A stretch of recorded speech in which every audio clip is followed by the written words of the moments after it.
Hello, আজ প্রায় অনেকদিন পর ঠিকঠাক একটা ভিডিও বানিয়ে আপলোড করছি। মধ্যেখানে একটু বেড়াতে যাওয়ায় আর তারপর ফিরে এসে শরীরটা খারাপ হয়ে যাওয়ায় একটা বেশ লম্বা ছুটি নিয়ে আবার শুরু করলাম কাজ আসলে টুকটাক চলতেই থাকে, তবে তারই মধ্যে অন্যান্য সব কাজ সামলে সবকিছুর ভিডিও বানিয়ে সেটাকে এডিট করে নিয়মিত পোস্ট করতে থাকাটাই একটা প্রচন্ড হেক্টিক ব্যাপার হয়ে ওঠে।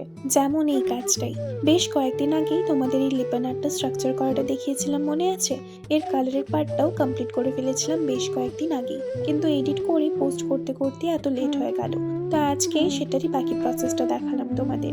আর আগের পার্টে মোল্ডেড ক্লে দিয়ে প্রথম কাজ করার ফলে আমার যে অভিজ্ঞতার কথা বলেছিলাম তার মধ্যে একটা হলো প্রয়োজনের বেশি রেজিন আর হার্ডনার একসাথে অনেকটা মিক্স করে নিলে কাজ করতে করতে বাকিটা ইউজ করার আগে ড্রাই হয়ে যায়, ফলে বাকি ক্লেটা ওয়েস্ট হয়ে যেতে পারে।